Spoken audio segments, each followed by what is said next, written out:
Dibuka surat An-Nisa ayat 43 ya.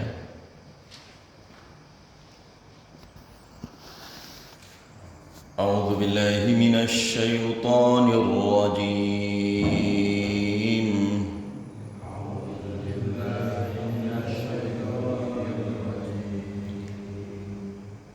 Bismillahirrahmanirrahim.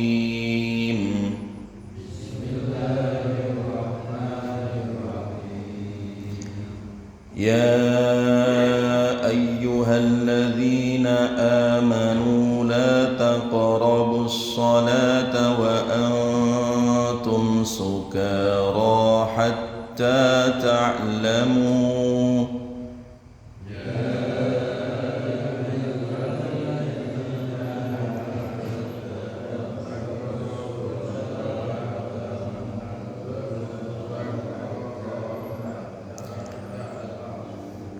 حتى تعلموا ما تقولون ولا جنبا إلا عابري سبيل حتى تغتسلوا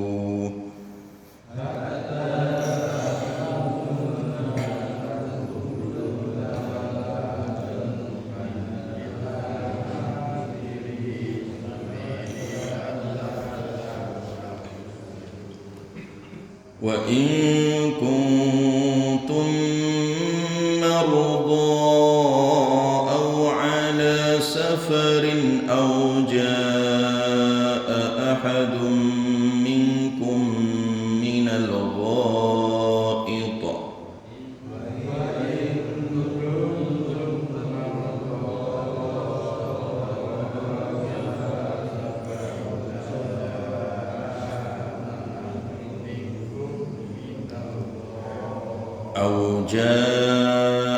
أحد منكم من الغائط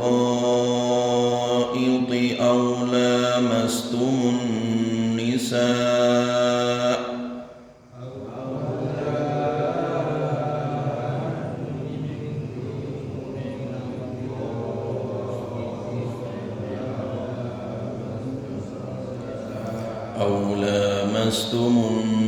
النساء فلم تجدوا ماء فتيمموا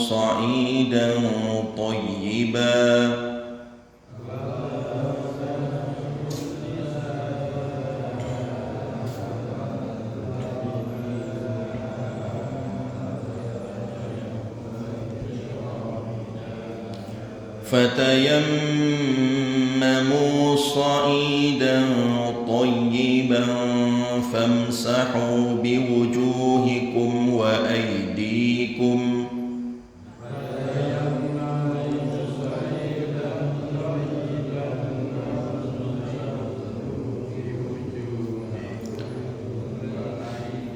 إن الله كان عفوا غفورا.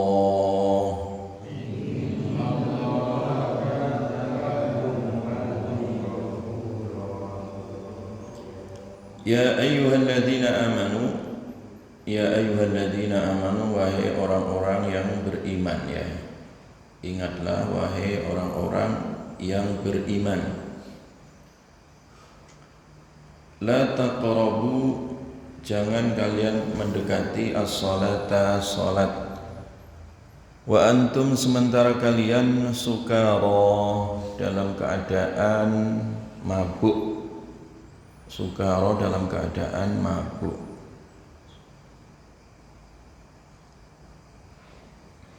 Jangan sholat ya kondisinya lagi mabuk ya. Nah, kenapa di sini ada istilah sukara ya, sukara. Istilah di mana digambarkan orang-orang yang mabuk tidak boleh mendekati sholat.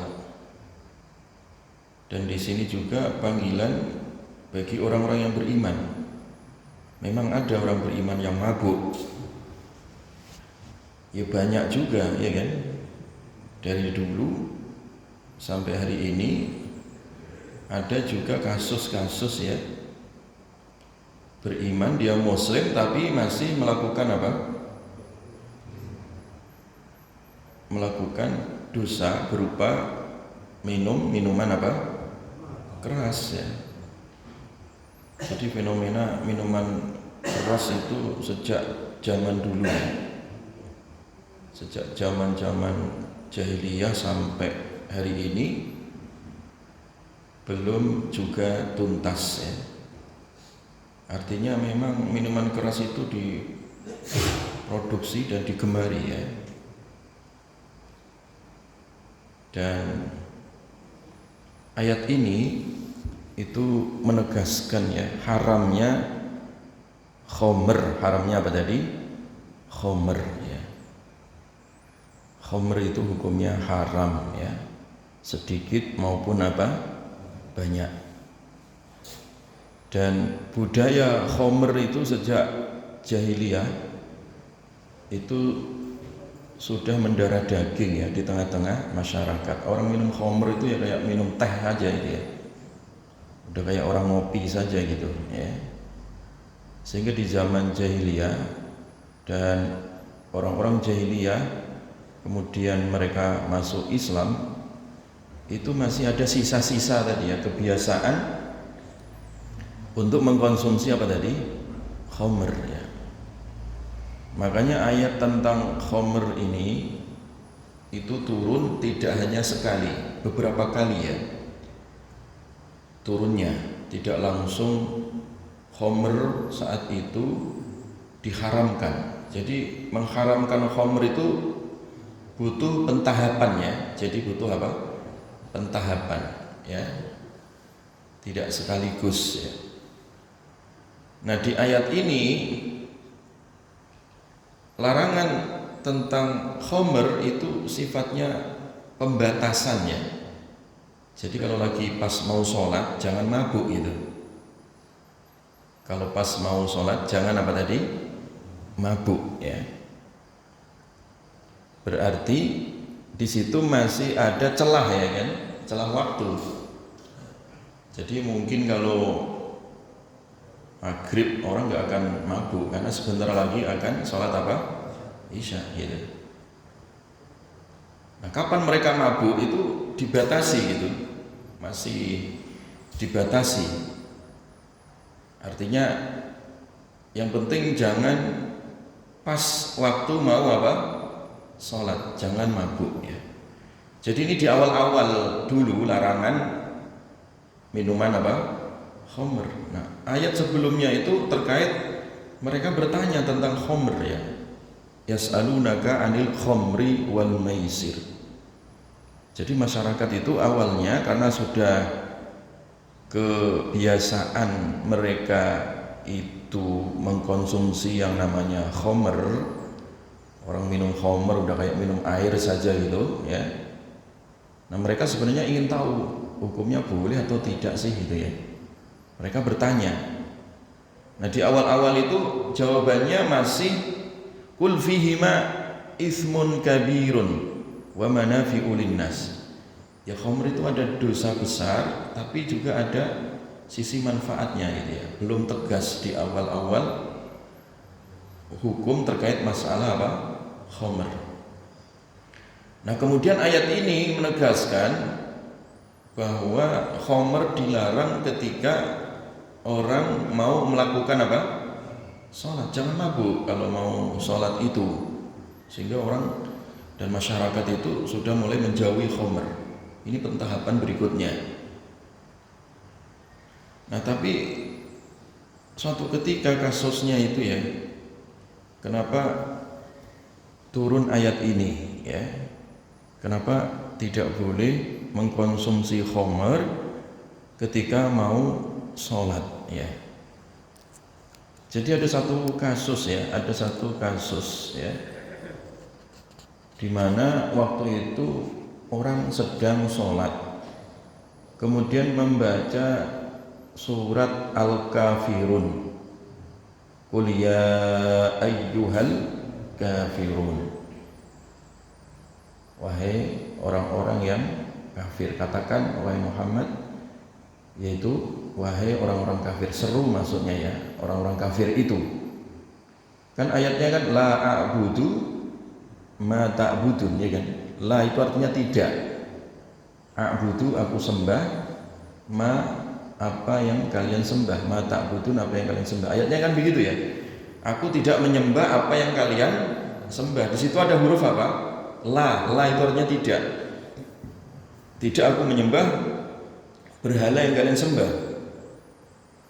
Nah, karena waktu itu ada kasus ya, orang sholat baca Qul ya ayyuhal kafirun karena agak oleng gitu ya, pengaruh khamr ya, pengaruh alkohol, pengaruh khamr, maka dia lupa huruf la-nya itu hilang.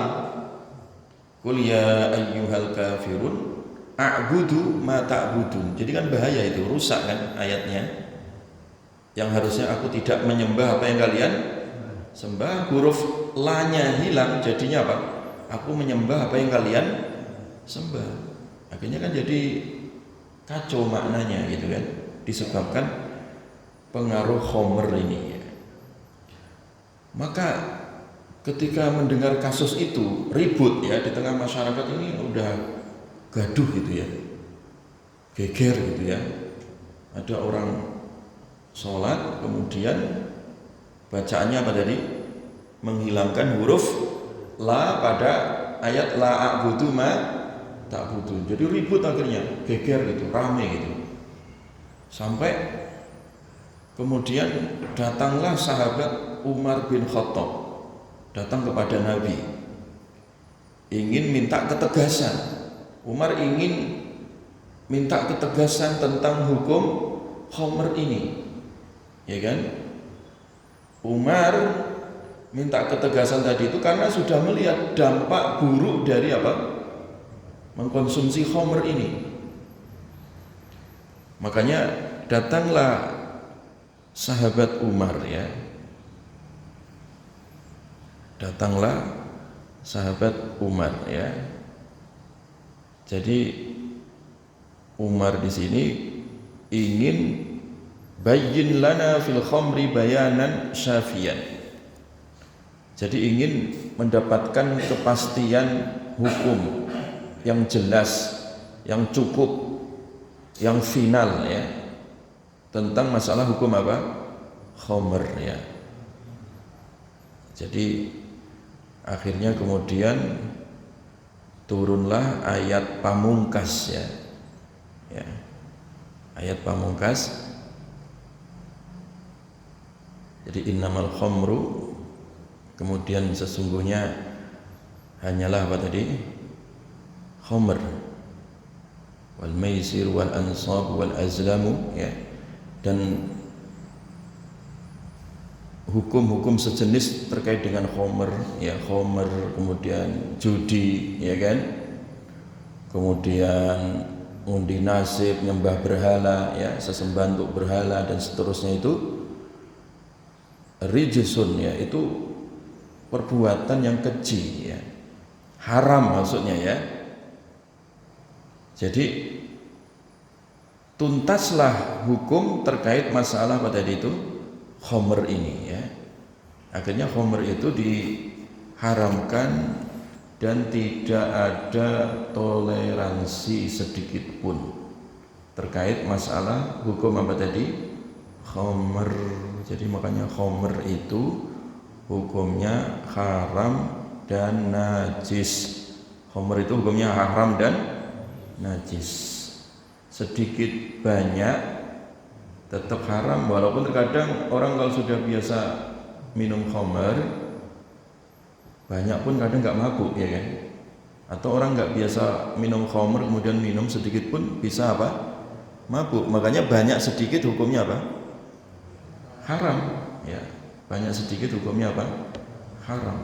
Entah dengan berbagai macam merek sekarang itu ya, khamr itu kan mereknya banyak sekali ya, dari yang harga murah sampai harga yang paling mahal. Khamr itu kalau mahal itu harganya jutaan, bahkan ratusan juta itu ya. Ada seorang pengacara itu sombong kalau keluar negeri itu, dia cerita minum khamr satu sloki itu harganya bisa ratusan juta gitu. Ya, khamr itu, anggur itu ya, yang sudah menjadi khamr ya, itu harganya bisa ratusan juta. Ataupun ya khamr murahan atau recehan yang dioplos oleh anak-anak jalanan itu juga haram juga ya, haram itu ya. Jadi khamr yang itu menjadi bahan minuman ya, yang kemudian dikonsumsi yang bisa menghilangkan akal, itu semua hukumnya apa tadi? Hukumnya adalah apa? Haram ya. Hukumnya apa? Haram. Sebenarnya kalau bahan-bahan dasarnya kayak anggur atau sejenisnya, bahan dasarnya kan halal ya, cuman karena itu diolah, diproses itu sehingga berubah sifatnya, nah itu yang membuat menjadi haram di situ ya, itu yang membuat apa? Haram ya. Makanya ketika bahan makanan yang halal kemudian dirubah, difermentasi jadi khamr, itu menjadi apa?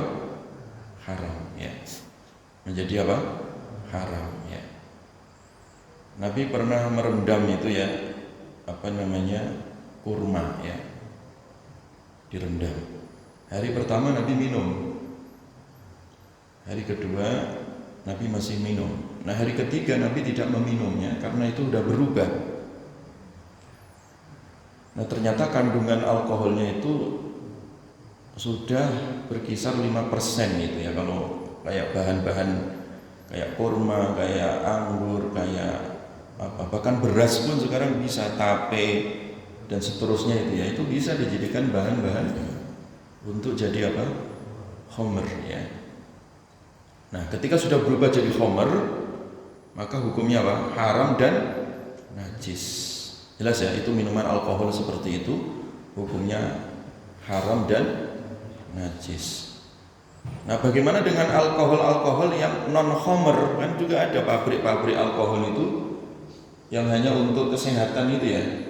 Nah, itu enggak apa-apa, itu alkohol yang biasa dipakai campuran untuk parfum itu enggak najis itu ya. Makanya di fatwa MUI itu disimpulkan setelah diteliti tentang masalah alkohol ini, maka ada dua hukum ya.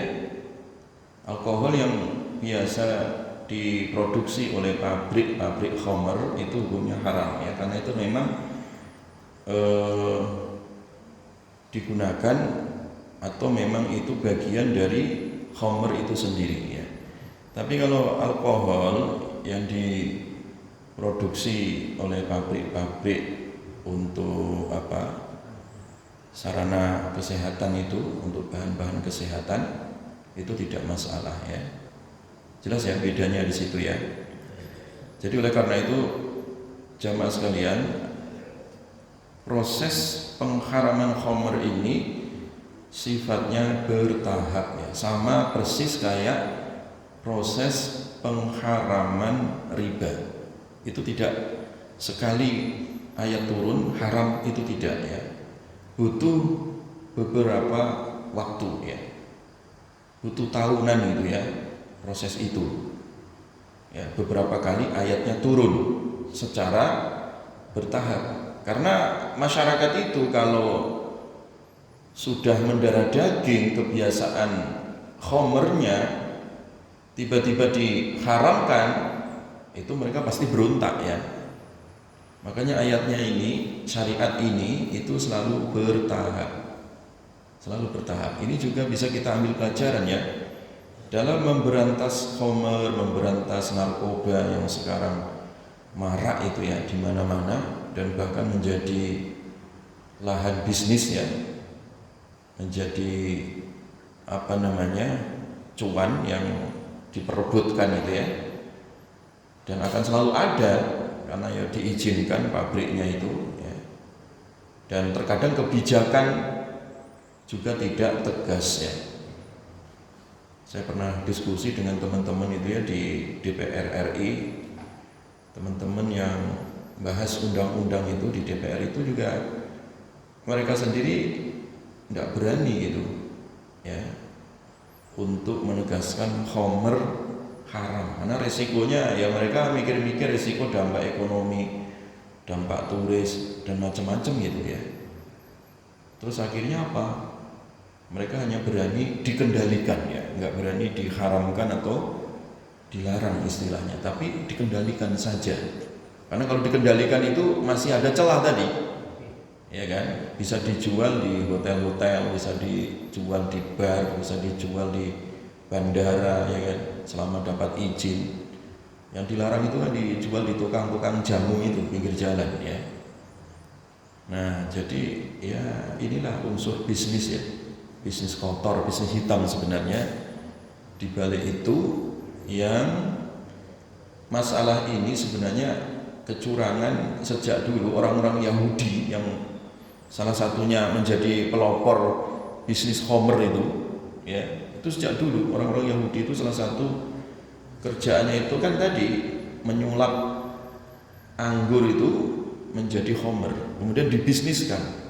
Itu sejak dulu itu, sejak sebelum Nabi diutus, sejak sebelum orang-orang Yahudi itu nebeng hidup di Madinah, sejak zaman dulu warisan-warisan Yahudi Bani Israel itu sudah kebiasaannya tadi. Bagaimana buah anggur dan sejenisnya itu dibuat semacam minuman yang itu kemudian disebut dengan minuman khamr itu tadi ya, dan turunannya ya. Jadi segala hal yang merusak akal dalam syariat itu hukumnya apa? Haram. Hukumnya apa? Haram. Karena salah satu tujuan maqasidus syariah, tujuan syariat itu kan apa? Hifdzul aqli, menjaga akal. Menjaga akal. Nah, khamr ini salah satu minuman atau salah satu bahan yang menyebabkan akal seseorang itu apa? Hilang, error. Makanya banyak kasus-kasus kecelakaan itu ya. Orang pagi-pagi habis pulang dari dugem malam, mabuk, nyetir mobil, nabrak, kan banyak itu kasus ya. Makanya hati-hati sekarang itu ya. Banyak itu ya, orang-orang hiburan malam ya. Ada khamr itu ya, memang satu paket itu hiburan ya. Khamr itu dari dulu ya sampai hari ini itu satu paket itu ya. Nah, kenapa kok masih banyak yang suka? Ya itulah permainan setan ya. Permainan apa? Setan. Salah satunya belitan setan itu adalah tadi mewariskan khamr ini supaya dikonsumsi sehingga akalnya hilang dan terjadi juga permusuhan ya. Ya kalau orang mabuk itu kan akalnya tidak sehat ya, emosinya meledak-ledak ya, tidak terkontrol, kadang mudah terjadi pertikaian, pembunuhan ya, perbuatan keji, perbuatan sadis, itu semuanya disebabkan karena apa tadi? Khamr ini ya. Jadi khamr, walaupun sekarang itu khamr turunannya banyak ya, tidak hanya berupa khamr yang bentuknya cair sekarang, narkoba itu atau bentuknya gas ya, yang sekarang lagi viral juga itu, apa itu, yang gas roti warnanya pink itu ya, tabungnya itu, pink atau apa istilahnya itu. Nah itu juga disalahgunakan, itu kan bisa bikin fly, akal hilang juga. Atau kadang anak-anak sekolah itu ya, karena nggak punya duit, kadang mabuknya pakai lem kastol itu ya, lem apa namanya itu ya, lem ibon atau apa itu ya, itu juga haram itu ya, bentuk-bentuknya apapun ya, baik itu cair maupun padat berupa narkoba dan turunannya itu hukumnya haram. Kenapa? Karena menghilangkan apa? Akal. Jadi akalnya itu rusak itu kalau orang sudah mabuk, kecanduan, kena narkoba. Dan bahkan itu sekarang masuk ke apa, cairan yang disedot itu ya, pakai vape itu ya, rokok elektrik itu juga itu dicampur itu, entah baunya buah atau, tapi bahan bahaya itu ya. Sekarang itu marak di mana-mana itu ya, dan itu sangat mengerikan ya. Kalau sudah kecanduan itu udah akalnya rusak itu. Pernah itu ya, ada anak muda itu datang konsultasi, ketemu saya gitu ya. Dia datang dalam keadaan badannya pucat itu, tak lihat itu bocah itu ya. Kemudian tangannya itu hancur di sini tuh. Tangannya itu yang apa? Tangan yang di sini itu banyak sayatan gitu. Terus jari-jarinya itu pada lecet-lecet, hancur gitu. Ngeri itu. Tak kira borok gitu ya, tapi ternyata kayak apa? Lecet-lecet tapi udah agak membusuk gitu kan. Mungkin udah lama kali luka itu. Saya tanya kenapa tangannya gitu kan. Ternyata dia kalau nggak punya duit itu disayatin gitu, darahnya diapain gitu untuk ngilangin rasa sakit itu. Terus kenapa jari-jarimu, saya tanya. Habis berantem dengan orang tuanya gara-gara nggak dikasih uang, itu pintu rumah didobrak, ditonjokin marah gitu. Pintu kayu itu dipancurin pakai tangan gitu. Ya tangannya bonyok lah gitu ya. Nah, akhirnya dia kabur, udah 2 minggu ya. Minta nasihat, kemudian kepingin sadar tapi sulit gitu kan. Nah inilah bentuk itu tadi ya, narkoba dan khamr itu memang betul-betul membuat kecanduan yang akal sehat menjadi apa tadi? Betul-betul rusak gitu. Makanya diharamkan secara mutlak, diharamkan secara total tadi dalam syariat apa? Islam. Jadi jangan bawa-bawa khamr. Ya, jangan mabuk ya kan, apalagi ketika mau apa, sholat. Jangan sholat dalam keadaan mabuk. Jelas jamaah ya. Tapi ada mabuk dalam versi lainnya, bukan khamr, bukan narkoba. Ini juga ada orang sholat tidak dibawa pengaruh khamr dan narkoba, tapi sholatnya dalam keadaan mabuk. Siapa mereka? Yaitu orang yang sholat tapi pikirannya gentayangan gitu ya. Sholatnya tidak khusyuk. Sholatnya apa? Tidak khusyuk. Itu juga sama makna daripada sukaro di situ. Mabuk itu sholatnya. Sholat yang kehilangan rohnya. Nah roh sholat itu apa? Khusyuk, ya kan? Kalau orang nggak khusyuk sholatnya berarti sholat dalam keadaan apa? Sukaro, mabuk itu. Ya. Kalau tadi ayatnya yang pertama dikaitkan dengan khamr, karena khamr itu menghilangkan apa? Akal. Jadi sholatnya nggak akan konsentrasi itu. Nah, yang kedua ini ada juga orang tidak di bawah pengaruh khamr dan narkoba, tapi pikirannya itu gentayangan kalau sholat, nggak khusyuk gitu ya. Sholat sambil mikir utang, sholat sambil mikir dagangan ya, sholat sambil mikir belanja ya kan. Pikirannya keliling pagi-pagi ke pasarannya gitu ya. Tiba-tiba sudah assalamualaikum warahmatullahi, assalamualaikum warahmatullahi, udah selesai ternyata sholatnya. Atau sholatnya sambil ngantuk, itu mabuk juga itu ya, nggak sadar. Sholat tapi sambil ngantuk, sujudnya lama, dikira khusyuk, ternyata apa? Bablas ngantuk, ketiduran. Nah ini juga sama dengan hukum sukaro, sholat dalam keadaan apa? Mabuk alias tidak sadar diri, entah ngantuk ya kan, atau pikirannya gentayangan tadi. Itu juga hukum yang kedua, masuk dalam kategori sholat sukaro ya. Sholat apa? Sukaro. Sholat dalam keadaan mabuk. Jadi mabuk di sini bisa mabuk disebabkan karena apa? Khamr. Bisa mabuk disebabkan karena tidak fokus, gagal fokus. Ya, pikirannya gentayangan atau males-malesan gitu ya, sehingga ngantuk gitu. Nah, itu juga hukum mabuk. Makanya Allah mencela orang-orang yang sholat dalam keadaan mabuk alias sahun. Fawailul lil musallin alladzina hum an salatihim sahun. Celaka itu orang yang sholat. Orang sholat kok celaka? Kan sholat baik, iya baik. Tapi sholat yang mana dulu? Yang baik, yang khusyuk kan? Nah kalau sholatnya enggak khusyuk, artinya sholat dalam keadaan sahun. Dalam keadaan apa? Sahun, lalai, mabuk tadi, sukaro ya, maka itu celaka itu. Nah sholat yang tidak mabuk itu sholat yang bagaimana? Alladzina hum fi sholatihim khashi'un ya. Makanya dikasih kabar gembira orang yang sholatnya khusyuk. Qad aflahal mu'minun, sungguh beruntung ya. Siapa? Orang-orang mukmin.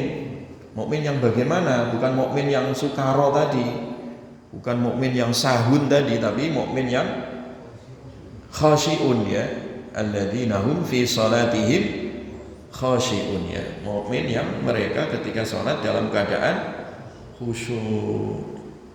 Jelas jamaah ya. Jadi di sini jangan sholat dalam keadaan mabuk, jangan sholat dalam keadaan lalai ya.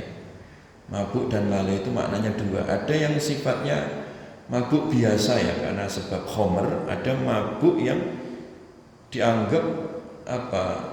Itu bukan bagian mabuk, padahal mabuk itu pikirannya. Gara-gara lalai sholatnya tadi ya, tidak khusyuk atau malas-malasan.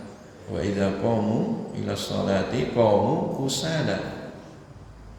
Itu orang-orang kalau udah kena penyakit mabuk tadi, penyakit lalai, penyakit nifak ya, mereka apa? Kusala. Ini juga sama ya. Kategori mabuk yang berikutnya itu adalah kusala. Kusala itu bahasa Arab yang artinya apa? Males-malesan, kaslan, kusala ya. Salatnya apa? Males-malesan, asal-asalan ya. Tidak tumak ninah, tidak apa? Tumak ninah. Makanya ada juga orang sholat, Nabi lihat sholatnya cepat sekali itu ya. Sholatnya cepat sekali. Nabi perintahkan orang itu supaya sholatnya diulang. Sholli fa innaka lam tusolli. Kamu ulanglah sholatmu itu. Kamu belum sholat itu. Diulang lagi juga begitu. Cepatnya luar biasa. Tidak pakai tumak ninah. Akhirnya sampai 3 kali ngulang baru diajari oleh Nabi. Kalau sholat itu salah satunya rukunnya adalah apa? Tumak ninah. Tumak ninah itu apa? Kan artinya anteng, tenang gitu ya.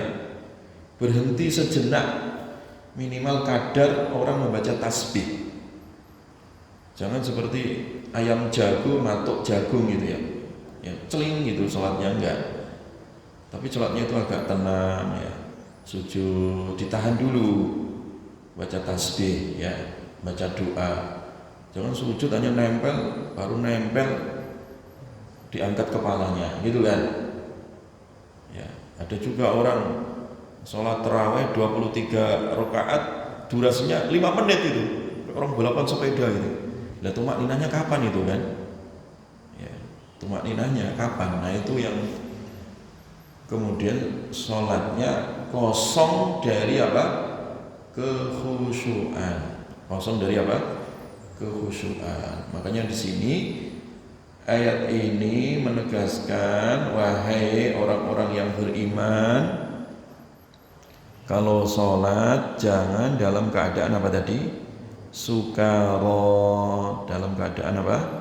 Sukaro, mabuk. Jangan sampai mabuk. Alias di sini perhatian bagi kita agar sholatnya khusyuk ya, sholat khusyuk. Nah, sholat yang khusyuk itu bagaimana? Sholat yang khusyuk itu seperti apa gitu ya? Indikatornya itu seperti apa? Makanya Nabi mengingatkan sahabat itu supaya bisa khusyuk, sallu salatal muwaddi'. Sallu salatal muwaddi'. Salatlah kalian seperti salat orang yang mau mati gitu. Orang yang mau berpisah selama-lamanya. Khusyuk nggak kira-kira itu? Khusyuk kan? Kalau misalkan kita dikasih tahu sama malaikat Israel pencabut nyawa, waktu Anda tinggal 1 jam loh ya, nanti tak datangi mati, dicabut nyawa. Khusyuk nggak kira-kira itu? Khusyuk. Misalkan lagi kasus, kalau di Saudi itu ada hukuman pancung gitu ya, orang bunuh dibalas dibunuh, dipancung gitu. Biasanya dipancungnya itu hari Jumat, pada Jumatan itu biasanya kalau di Saudi itu. Makanya ada istilah masjid kisos gitu ya. Nah, biasanya dia dikasih tahu itu, paginya dikasih tahu nanti pada Jumat akan dilaksanakan pemancungan, dipancung, lehernya dipotong ya. Itu kan sholat Jumatan dia. Nah, Jumatannya itu yang terakhir, kira-kira khusyuk nggak? Khusyuk pasti itu ya. Khusyuk ya. Atau misalkan Freddy Budiman itu ya, bandar narkoba yang akhirnya masuk Islam, gembong narkoba Indonesia, kemudian tobat masuk Islam, ditaruh di Nusa Kambangan dan divonis apa? Mati. Itu kan sebelum mati itu disuruh sholat dulu di itu si Freddy Budiman tuh. Khusyuk nggak sholatnya? Khusyuk, karena dia merasa itu sholat yang terakhir gitu. Nah, seperti itulah supaya khusyuk, metode Nabi ya, mengingatkan sahabat dan kita semua, sholatlah seperti sholatnya orang yang mau apa tadi? Mau mati. Orang yang mau muwaddi' itu artinya orang yang mau berpisah untuk selama-lamanya. Pasti apa? Khusyuk. Pasti apa? Khusyuk. Sama kayak orang udah divonis dokter, orang kena kanker stadium 4 atau gagal ginjal, cuci darah sudah 1 tahun, dokter udah nyerah, kayaknya usia bapak ini tinggal 3 hari lagi dah kayaknya gitu. Walaupun dokter nggak bisa memastikan kematian seseorang kapan, tapi kan ada indikator, tanda-tandanya kan. Kalau orang ini kondisi jantungnya seperti ini, parunya seperti ini, kan bisa diprediksi sebenarnya kan. Cuman pastinya kapan kan nggak tahu. Cuman ya kira-kira lah nyawanya tinggal 3 hari atau 1 bulan. Misalkan orang divonis dokter seperti itu, udah nggak ada obatnya nih Pak, udah nyerah ini. Nah, akhirnya apa yang terjadi? Ya sudah, Bapak banyak ibadah saja, banyak sholat. Kira-kira khusyuk nggak? Khusyuk. Ya itu cara mengkhusyukkan diri. Artinya apa tadi? Seakan-akan sholat kita adalah sholat yang paling apa? Terakhir. Makanya harus dilatih terus itu ya, khusyuk itu ya. Khusyuk. Karena yang menghilangkan khusyuk itu kan tadi ya, penyakit nifak namanya ya. Penyakit kemunafikan. Penyakit nifak ini ya, penyakit hubudunya, kemunafikan, penyakit lalai tadi, penyakit males tadi. Itu yang menyebabkan orang tidak apa? Khusyuk, penyakit riya, penyakit sombong, ujub ya. Makanya Nabi itu membuat latihan ya sampai 40 hari ya. Jadi kalau ada orang sholat berjamaah ya kan, arba'ina yauman, 40 hari ya. Dan 40 hari itu dia berlatih gitu ya, sholat 5 waktu berjamaah 40 hari nggak ketinggalan. Artinya dia itu memang full gitu sholatnya. Maka dia diberikan 2 jaminan oleh Allah. Kutiba lahu baro'atan, dia dicatat di sisi Allah, dibebaskan dari 2 hal. Pertama, baro'atun minan nar, dia dibebaskan, tidak akan pernah masuk neraka. Iya kan?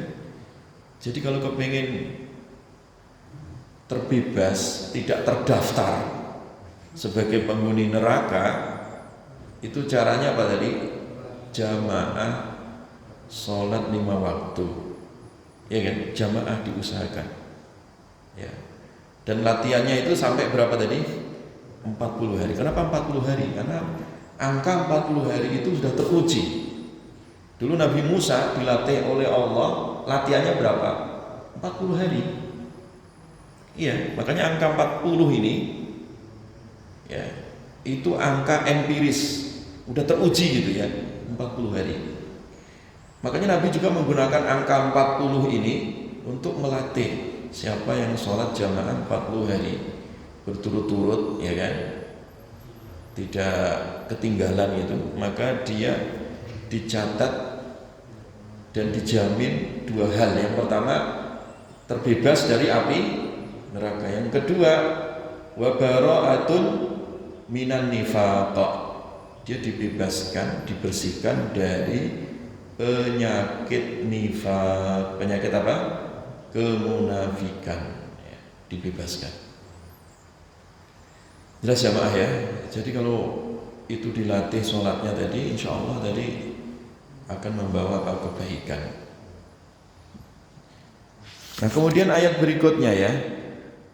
Jadi jadi apa tadi? La taqrabus sholata wa antum sukara. Jangan dekati sholat sementara kalian dalam keadaan mabuk ya. Baik mabuk disebabkan karena khomer atau mabuk disebabkan karena apa tadi? Lalai. Pikirannya gentayangan tadi ya. Hatta ta'lamu ma taqulun. Sampai kalian betul-betul memahami apa yang kalian ucapkan.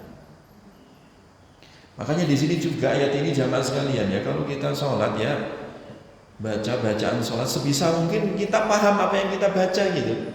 Kalau nggak paham Ustadz, yo belajar gitu. Kalau orang mengucapkan inna sholati wa nusuki wa mahyaya, baca doa iftitah dia misalkan kan, harus paham itu artinya. Jangan masuk kategori orang mabuk tadi, mulutnya bunyi tapi tidak paham apa yang diucapkan, itu mabuk juga itu ya. Makanya supaya sholatnya tidak dimasukkan dalam kategori mabuk itu, paham apa yang dia baca gitu. Ya kalau orang ngucapin inna sholati, ya dalam hatinya itu berucap juga hatinya, jangan lisannya saja yang berucap. Sesungguhnya sholatku ya, inna sholati, sesungguhnya sholatku, wa nusuki, dan ibadahku ya, manasikku ya, wa mahyaya, dan hidupku, wa mamati, dan matiku, lillahi, hanya untuk siapa? Allah. Nah itu baru nggak mabuk itu. Dia paham apa yang dia baca. Alhamdulillahi Rabbil Alamin. Segala puji hanya milik Allah, Rabb semesta alam. Dan begitu seterusnya. Sampai ketika dia mengucapkan iyyaka na'budu, hanya kepadamu ya Allah aku menyembah. Wa iyyaka nasta'in, dan hanya kepadamu aku minta apa? Pertolongan. Jadi dihadirkan maknanya ya, dari setiap ucapan bacaan di dalam apa? Salat. Subhana rabbiyal a'la wa bihamdi. Artinya apa? Maha suci Allah yang maha apa? Tinggi ya. Dan pujian bagi Allah. Jadi ketika kita sujud itu kan di saat ya kan kepala kita yang menjadi simbol kehormatan, harga diri, kemudian kita taruh di tempat yang paling rendah saat sujud, ya kan? Nah di saat itu juga kita meninggikan, nah kan, Allah Subhanahu wa Ta'ala. Subhana rabbiyal a'la wa bihamdi, gitu. Itu artinya apa? Memahami apa yang diucapkan. Bahkan kalau jamaah ya, kalau mau memperbanyak doa-doa yang dibaca di dalam sholat itu banyak sekali alternatifnya. Banyak sekali. Kalau misalkan tadi kalau orang rukuk misalkan ya, subhana rabbiyal azim wa bihamdi atau subhana rabbiyal azim, gitu kan? Itu sebenarnya ada doa rukuk yang lain. Ya. Dan kalau kita baca itu maknanya sangat luar biasa. Allahumma laka ruka'tu wa bika amantu wa laka aslamtu khasya'alaka sam'i wa basari. Jadi Nabi juga pernah membaca doa seperti itu, ya Allah, hanya kepadamu aku rukuk, kepadamu aku beriman, kepadamu aku berislam. Aku khusyukkan seluruh anggota badanku ini, pendengaranku, penglihatanku, bahkan saraf-sarafku. Nah, gitu semua saraf kan. Jadi dari semua unsur tubuh kita ini kan tidak lepas dari semua saraf, tulang-tulangku bahkan. Jadi tulang-tulang rusuk kita yang 360 itu kan ketika rukuk, ya kan? Ketika apa tadi? Rukuk, membungkuk, ya kan? Itu semua kan gerak ya, tunduk, patuh, hormat kepada siapa? Allah Subhanahu wa ta'ala. Jadi gerakannya tadi itu bukan gerakan olahraga ya, tapi itu gerakan ibadah. Nah, inilah sholat yang khusyuk, yang menjiwai tadi. Paham apa yang dia ucapkan, bacaannya tadi. Makanya kalau orang mabuk tadi, ya nggak akan paham apa yang diucapkan. Jelas ya, ya. Nah, kemudian yang berikutnya, wala junuban illa abiri sabilin hatta taghtasilu.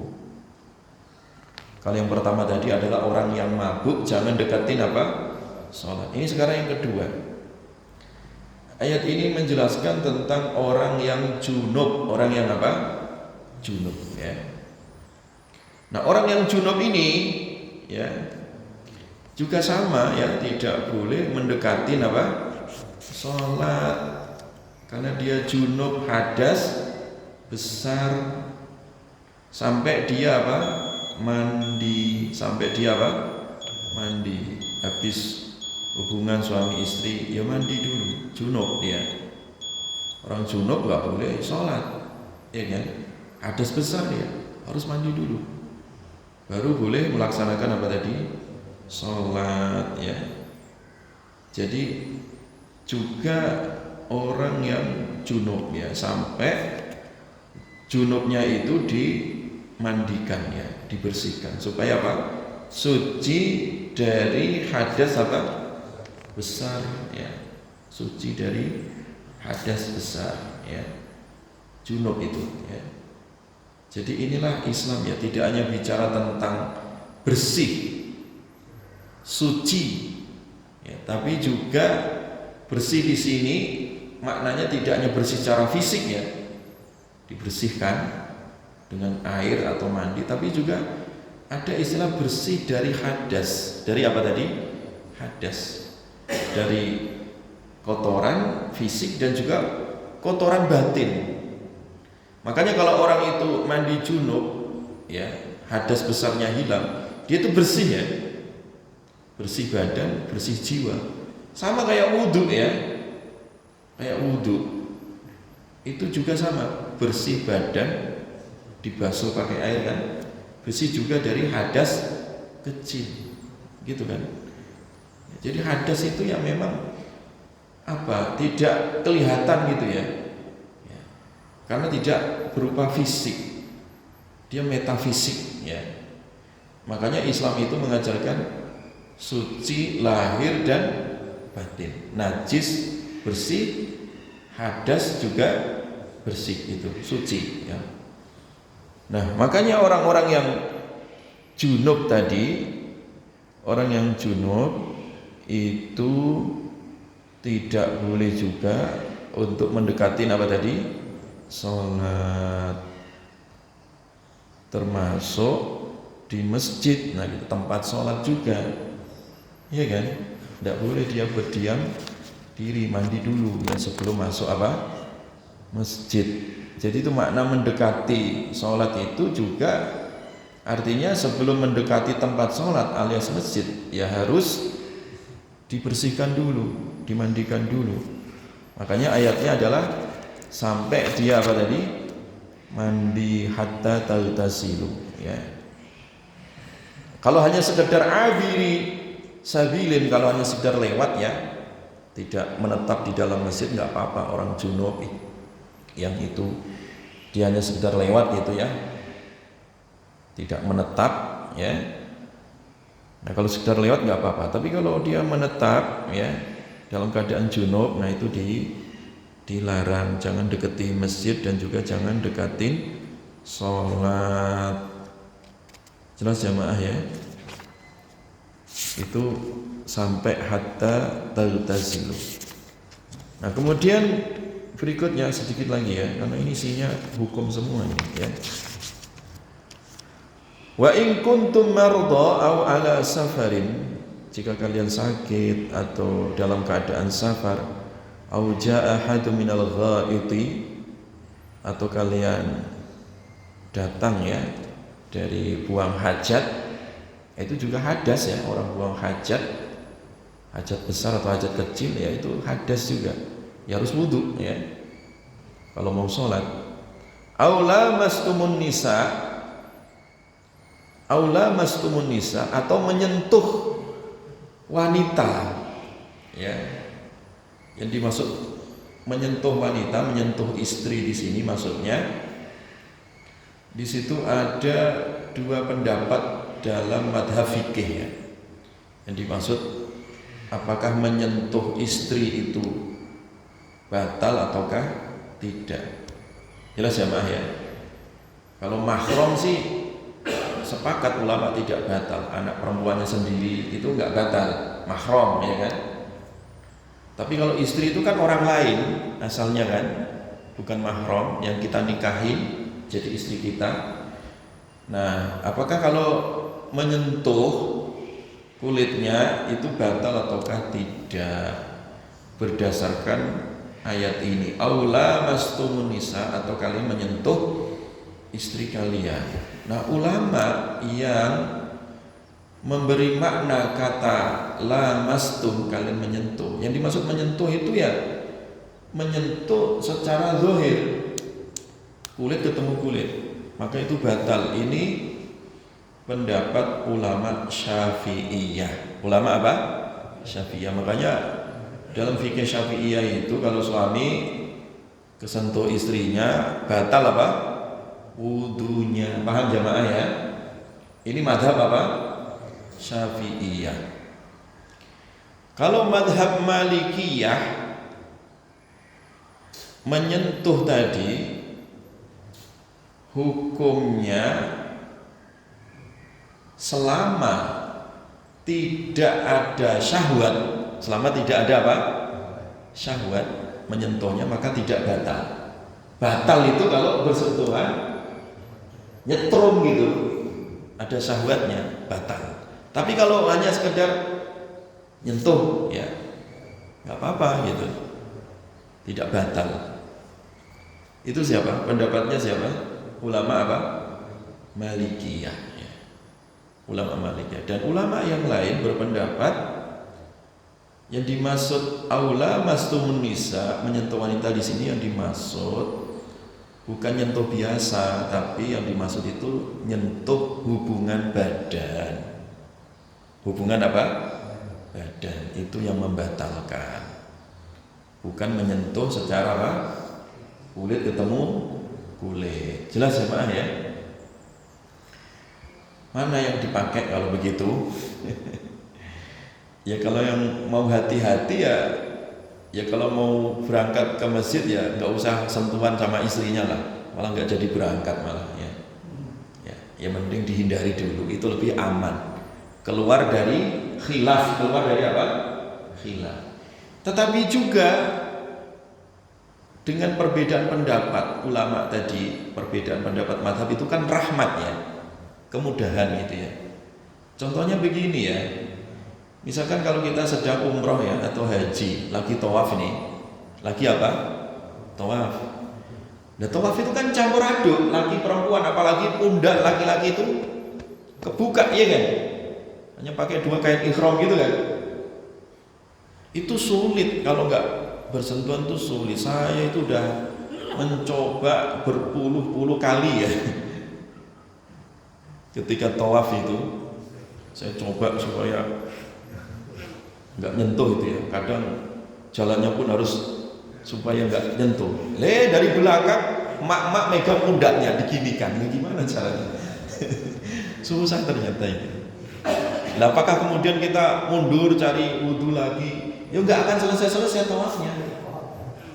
Ya sampai subuh pun nggak selesai tawafnya. Paham ya Mak ya? Makanya pendapat Imam Malik tadi, selama tidak ada apa tadi? Syahwat nggak apa-apa, kecuali kalau dilihat dipegang pundaknya, cantik juga ya. Lah itu batal itulah.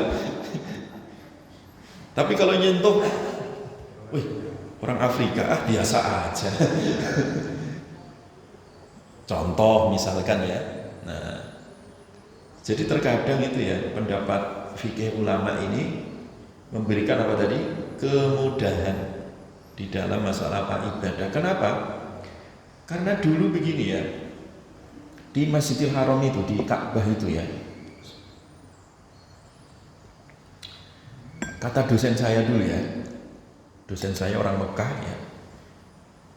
Ketika dulu saya kuliah di Robita Alam Islami Mekah itu, beliau cerita itu pernah mengalami satu masa di Mekah itu ada kebijakan dari Masjidil Haram itu supaya area tawaf sekeliling Ka'bah itu dipisah antara laki dan perempuan. Pernah itu, kata dosen saya itu pernah itu dulu tahun berapa itu ya. Pernah terjadi. Ternyata apa? Madorotnya, bahayanya lebih besar. Istri kehilangan suami, anak kehilangan bapaknya. Rombongan terpisah dengan pimpinan rombongannya. Malah gaduh itu di Masjidil Haram. Makanya dikembalikan ulang sampai sekarang.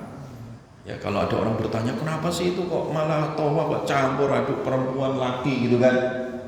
Itu udah pernah diuji coba jamaah, nggak bisa. Area itu dipisah laki dengan apa? Perempuan tuh nggak bisa itu. Ya udah pernah diuji coba itu. Ternyata madorotnya lebih besar. Ya hanya saja kalau udah campur seperti itu ya tinggal kita jaga diri aja gitu ya.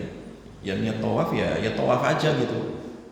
Ya kita berusaha maksimal nggak bersentuhan gitu. Tapi kalau suatu saat ya itu tadi kasusnya kok tiba-tiba diserobot orang atau kadang apa ya kegeser gitu ke bawah arus itu ya. Ke bawah geser depannya mak-mak lah gitu ya, gimana coba? Ya susah itu. Makanya tadi pendapat ulama Malikiyah itu selama sentuhannya tidak apa tadi mengandung syahwat maka tidak membatalkan apa wudu ya. Fatayammamu sa'idan thayyiba. Jadi kalau wudunya batal bisa alternatif ya. Kalau orang tadi habis dari apa buang hajat atau batal wudunya ya kalau nggak ada air tayamum ya. Famsahu biwujuhikum wa aidikum.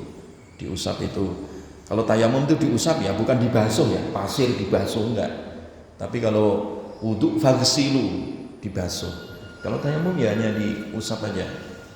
Ya, kemudian wajah dan kedua tangannya ya. Innallaha afuwan ghafura. Sesungguhnya Allah Maha memaafkan dan Maha mengampunkan. Jelas ya Mak ya. Jadi kalau untuk menghilangkan hadas tadi itu bisa melalui wudu atau kalau nggak bisa wudu tayamum ya. Sebab ada udzur, nggak ada air atau ada penyakit misalkan hanya bisa tayamum, ya tayamum nggak apa-apa. Wallahu a'lam bishawab. Demikian jamaah, ada yang bertanya atau cukup ya? Insya Allah kita lanjutkan di pertemuan berikutnya. Ini penjelasannya banyak sekali sebenarnya ya. Saya ringkaskan aja tadi ya. Ya, monggo Pak.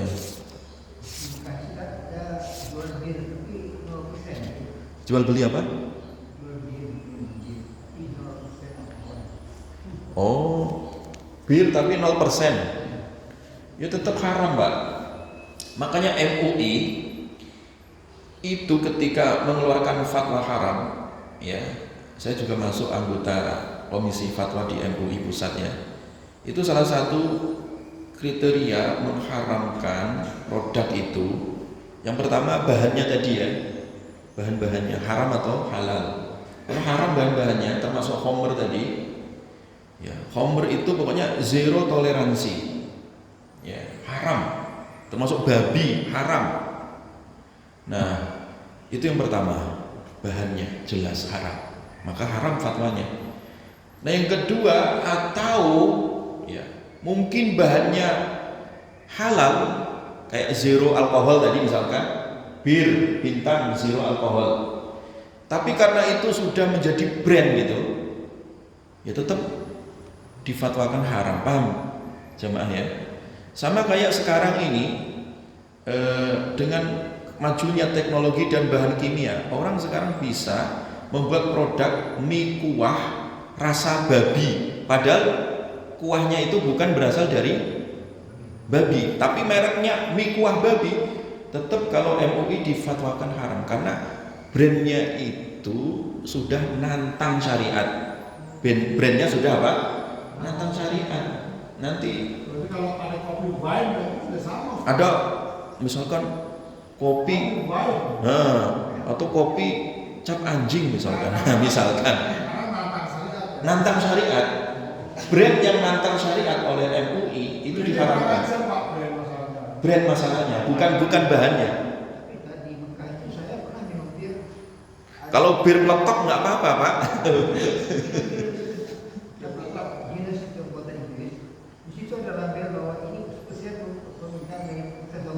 Ya.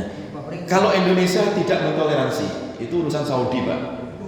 Urusan Saudi. Kalau MUI Indonesia disebut halal itu adalah bahannya tadi dan juga brandnya. Kalau ada bahan halal kemudian brandnya itu nantang hukum syariat, sama MUI Indonesia diapakan? Diharamkan. Kayak tadi mie goreng atau mie godok tadi tidak mengandung babi, zero babi, tapi mereknya mie kuah babi. Wah, itu haram otomatis, akan dikasih sertifikat halal oleh MUI. Itu prinsip. Ya. Kalau kita makan di hotel, ya. Itu kadang-kadang mereka menyediakan babi, Ustaz. Oh. Nah itu padahal babi itu najis. Iya. Nah, dapurnya kan berarti dia. Nah terus piye itu? Nah piye itu? Dapurnya campur nggak itu? Kadang-kadang bingung. Iya. Dapurnya pasti nggak mungkin yang misalnya. Piringnya pakai hotel kan dipakai banyak orang. Iya. Nah itu gimana, Bang? Nah, kalau mau hati-hati ya. Kalau mau hati-hati itu masuk syubhat tadi ya, masuk syubhat, ragu gitu. Kecuali kalau kita berani tanya chefnya atau tanya sama pegawainya, ini tadi masakannya dicampur atau enggak ya? Kalau berani ya, berani nggak kira-kira? Oh enggak, dapurnya beda, loh kita makan. Tapi kalau masih ragu ya sudah, lebih baik ditinggalkan ya. Dakma ya ribuka, tinggalkan yang kamu ragu. Iya, kalau kita ragu ya itu apa namanya? Masalahnya nggak hotel syariah. Kalau hotel syariah aman insya Allah ya, aman ya. Tapi kalau hotel-hotel umum itu kadang ya memang ada ya yang seperti itu. Tapi juga ada hotel yang memang dia jujur ini halal, ini haram itu. Ya, sama kayak orang ke Singapura itu ya. Saya pernah ya ketika ngajar di Singapura itu diajak makan di rumah Chinese gitu ya, makanan seafood itu. Aku nggak mau gitu. Wah ini yang masak Cina itu udah ngeri aku gitu. Subhat pikiran saya gitu. Saya nggak mau diajak makanan seperti ini, sama mahasiswa saya didorong. Nggak apa-apa Ustaz, ini udah tersertifikasi halal oleh Majelis Ugama Singapura ya. Majelis Ugama kalau di Singapura itu halal. Saya ditunjukkan sertifikatnya. Oke kalau gitu gratis kok. Mau karena yakin itu tersertifikasi apa? Halal. Makanya kenapa ada sertifikasi halal itu untuk melindungi umat Islam, itu salah satunya ya. Kalau MUI tidak meletakkan hotel-hotel itu sertifikat halal itu Ustaz. Iya. Melindungi umat. Betul. Nah kadang itu ya di kita ini kan masih kesadaran ya, produk apa yang harus disertifikasi itu kesadaran Pak masih ya. Makanya kalau kayak kemarin itu kalau kita rapat itu sekali rapat itu kan kadang 60 produk baru gitu. Ini kita mendatangkan ahli-ahli tadi, ahli memang ahli kimia, ahli yang memang kompeten di bidang makanan itu. Nah kita kan sebagai MUI di kajian fikihnya itu kan hanya tadi mendengar dulu paparan ahli itu kan, kemudian kita cocokkan dari kajian Quran, hadis, ijtihad ulama itu baru turun hukumnya gitu, baru ketok palu gitu. Kenapa di negara mayoritas muslim itu kita pakai label halal? Kenapa tidak halal? Labelnya tidak halal. Iya. Kita mayoritas muslim, lalu makanan harus semua halal. Iya, karena yang tidak halal itu yang dikasih label. kalau dikasih label halal itu otomatis Pak. Ya kalau haram itu nggak perlu dikasih label. Ya. Karena apa? Terlalu sedikit yang haram, banyak yang halalnya itu. Dan memang orang orientasinya tadi kepingin mencari apa? Hal-hal yang sifatnya apa? Halal. Dia seorang muslim nyarinya halal bukan haram. Kalau haram, saya mau cari ya sertifikat haram, ngapain juga sertifikat haram itu? Orang nggak mau Pak. Nah, itu bahasa marketing gitu ya. Jadi seperti itu. Wah udah siang ini ya. Wallahu a'lam. Baik ya. Iya, memang itu dibutuhkan Pak label halal ya, bukan label haram ya. Karena otomatis kalau label halal itu otomatis orang tenang, pasti terbebas dari yang haram itu. Wallahu a'lam bishawab. Kita lanjutkan duduk sambil ngopi ya. Subhanakallahumma wa bihamdika asyhadu an la ilaha illa anta astaghfiruka wa atubu ilaik. Assalamualaikum warahmatullahi wabarakatuh.